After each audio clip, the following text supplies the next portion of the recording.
Well, let's get to our first topic now. Nigeria's headline inflation, well, that's no more news. It has maintained its upward trend as it rose 20.52% in August 2022. Well, that's on a year-on-year basis, making it the highest in 17 years. Headline inflation had risen steadily in the last 9 months, a development that forced the central bank to raise the nation's benchmark interest rates, the monetary policy rate, by 250 basis points from 11.5% to 14% between April and July this year. A breakdown of the recently released data from the NBS shows that on a year-on-year basis in the month of August 2022, urban inflation rose to 20.95%. This was 3.36% higher when compared to 17.59% it recorded in August 2021. Rural inflation rate in August 2022 also surged 20.12% on a year-on-year basis, recording a 3.69% rate higher compared to 16.43% recorded in August 2021. The food inflation, on the other hand, rose 23.12% on a year-on-year basis, which was 2.82% higher when compared to the rate recorded in August 2021 of 20.30%. The rise in food inflation was caused by increases in prices of bread and cereals, food products such as potatoes, yam, and other tubers, fish, meat, oil, and fat.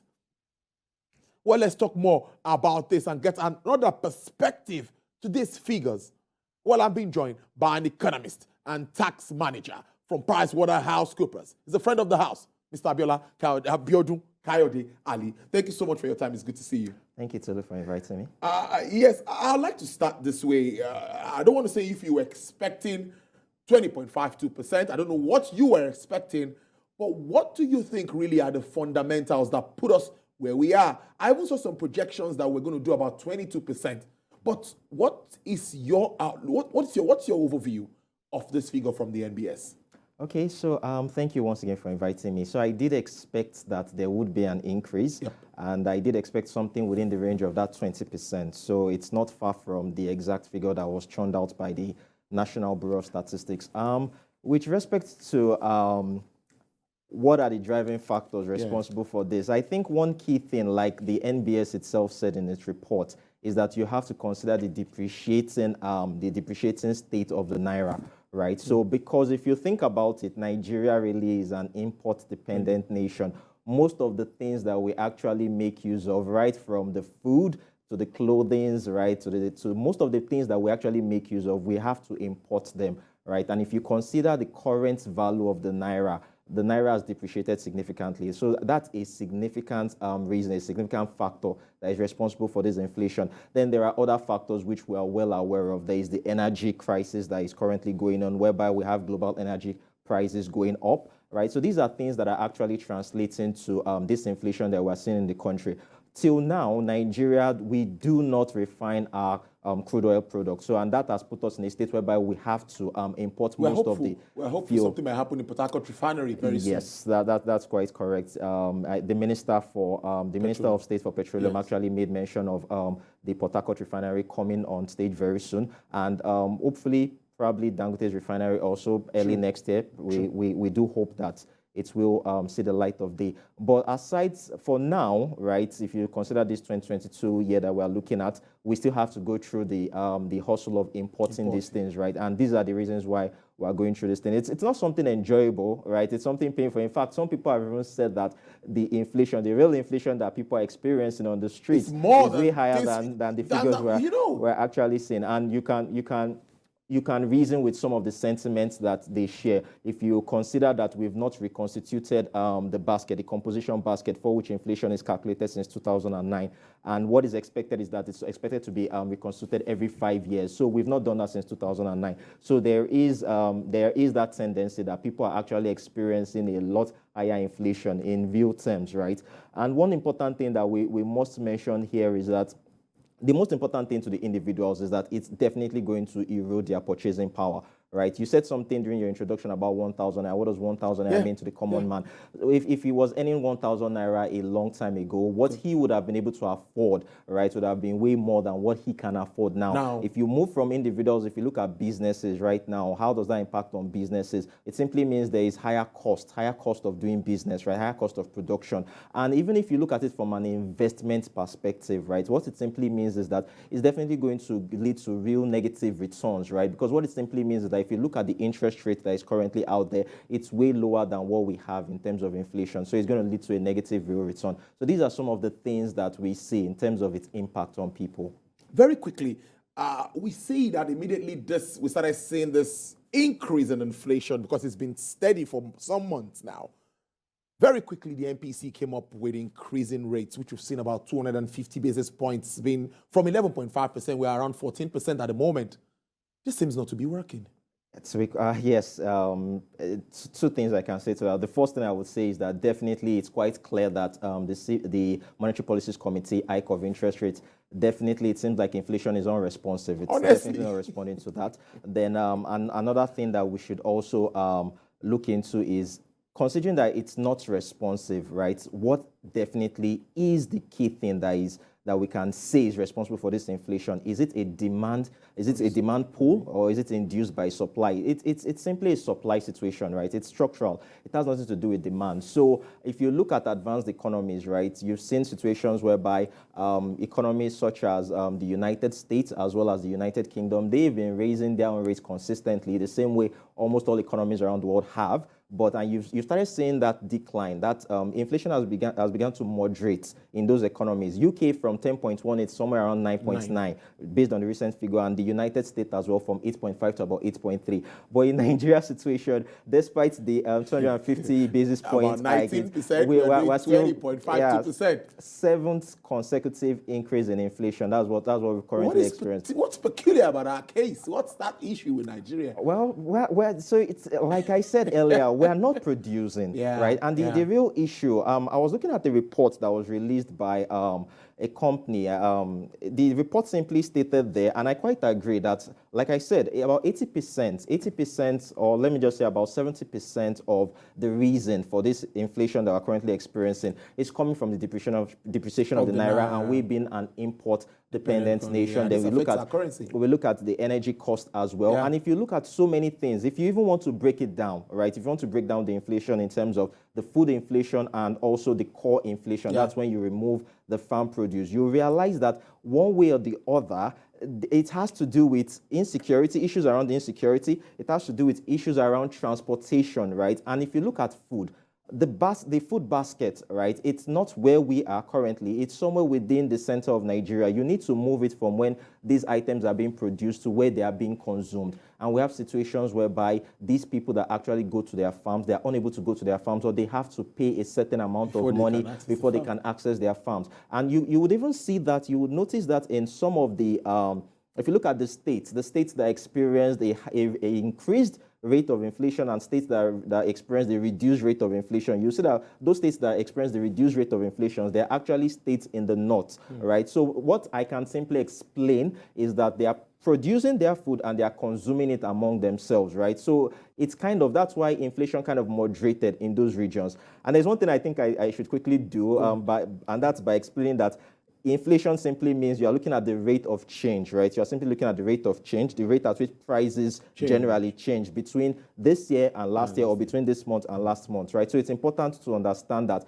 even on a year-on-year basis, the inflation rate actually increased. On a month-on-month basis, most of the parameters that are being measured actually reduced. Things such as food inflation reduced on a month-on-month basis. Things such as core inflation also reduced on a month-on-month basis, but on a year-on-year basis, it increased. And like I said, it's quite sad that Nigeria, at this point in time, we're still import-dependent, and we're not able to address some of the key things that would resolve this issue, even at a very short term. And it's quite worrying. Things such as insecurity, which we've always mentioned over and over again, because the major component for this increase is food inflation, farm produce, right? Not being able to get to places, nooks and crannies. Then also, in addition to that, you look at infrastructure such as roads, right? The road network system, it's not quite at the state where it should be, because what simply happens is that by the time these items are moving, they begin to, due to the incidents, there is wastage. We find out that there's wastage. Then there's also issues regarding storage, right? Then the good thing that we can see is that we're getting towards the harvest season, right? We're getting towards that season where farmers will begin to harvest their products. But then again, how will those things come down to the nooks and crannies, to every corner of Nigeria? So these are some of the challenges that we have. I wanted to stay more with food, but I think you've actually answered that question. There's increase in price of bread, cereals, food products, potatoes, yam, fish, oil, almost all of the food food stuff at the moment. I was at the market, I think, last week, and when I heard the price of a tuber of yam, I was really, really worried. I was confused. And I was even trying to get bread, right? The bread I would typically get 800 naira. Staple food. Yes, it's exactly. These These are things that everyone should be able to afford. Right? I tried to get bread, and I paid for 2 bread, and I was charged 2,000 naira. I had to question, because initially it was 800. To be sure. It was 800. I wanted to find out what happened, and I was told that the price had actually gone up. And it's quite understandable, because the component that goes into bread and cereals, right? The key component, wheat, right? It's actually been imported. Despite the fact... With all of this little movements of grains and all of that, any effect at all? Despite the fact that Russia and Ukraine have actually signed a deal for Ukraine to move a significant portion of their grains, right? Even though it has led to global food prices reducing a little, right? The problem with us over here is that we still need FX to actually import those things, right? We still need FX to import those things. It's not like we're going to pay Naira to bring them down. So these are some of the challenges that we are currently encountering, fundamental challenges that still keep food prices high, right? So that's currently the situation we find ourselves in. When we look at this, many will talk about interventions now, monetary, fiscal, and all of that, because yesterday my guest was telling me that there needs to be more synergy from the monetary side and the fiscal side. Before now, we've been talking and saying that it seems like the monetary side is doing so much and the fiscal side just doing a bit. What's your assessment regards to that synergy between both sides? Because if they don't come together, there is no way we can achieve inclusive growth. I quite agree with you. That's quite correct, spot on. The issue, the CBN is doing a lot. You've clearly said that, and the CBN has done its own bits, though there are still more it can do when you look at exchange rate management, the management of the exchange rate system. You need both the monetary side and the fiscal side to work in tandem. You're quite correct. One thing I see is that I think the bulk of it still lies on the foot of the federal government. There's a lot the federal government needs to do in terms of making the environment conducive, right? I'll give you 2 examples. There is this thing, when it comes to policies, there is this thing I typically say. First of all, if we are going to take any policy, what we should look at is we need to look at it from a bird's eye view. We need to look at the impact on everyone, businesses, individuals, right? There are some policies that have been taken by the government, and I look at them and I'm wondering, did we consult with stakeholders? Did we do that extensive consultation, right, with stakeholders? Did we run the analysis before coming up with such policies? Get feedbacks. One of those policies has to do with gas. Right. There is this policy that, if you look at the VAT modification order for last year, one of the policies is that imported gas, VAT, should still be applicable. And if you look at the core inflation, right, some of the things that increased, you look at things like household materials, utilities, you look at gas, you look at fuel. These are some of the things that actually increased year on year in terms of the August inflation. Now, this gas that we're referring to, it's not like we're self-sufficient, right, when it comes to gas, when it comes to cooking gas, right, the liquefied gas. We're not self-sufficient. We still have to import for some of these for us to meet our needs, right?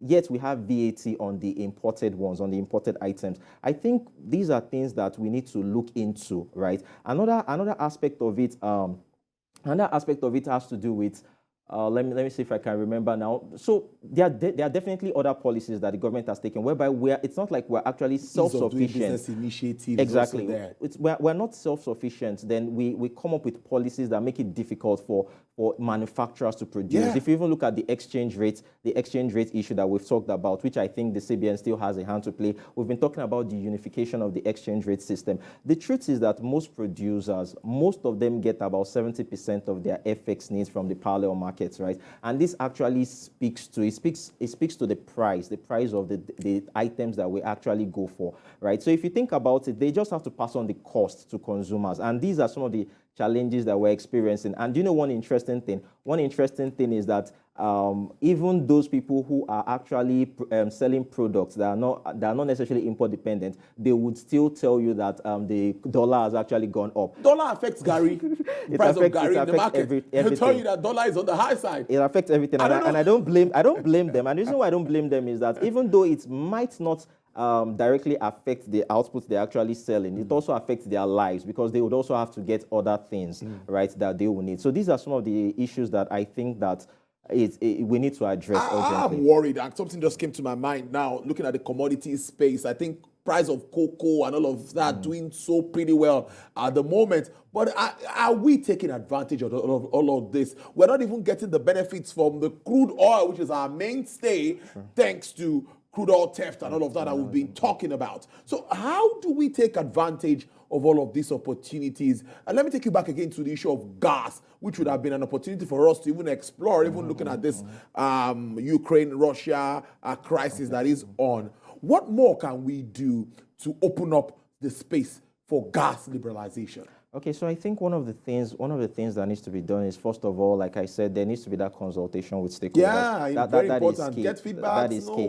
Then you need to tackle the issues of insecurity, tackle the issues of the pipeline vandalism and such things, right? It's important that we address them, because one key thing that I see here is that it seems like there are some people who are actually putting their own interest above that of the nation, right? There is the PIA. The PIA came out and was expected to help the oil and gas sector, but it seems like there's been some dilly-dallying, been some delay, and there's been this kicking the can down the road, right? So these are a lot of things that needs to be addressed. One thing I think that is quite important, like I said, is for the government to actually make do its promises. There are a lot of plans that have been put forward by government with respect to the oil and gas sector. It's all about implementing them. Nigeria, like we've often said, we come up with wonderful plans. The implementation is the problem. And I think that's one key thing that government needs to address, because if they don't do that, they will continue to see a decline in foreign direct investment. Nigeria has been getting lower foreign direct investments in the oil and gas sector.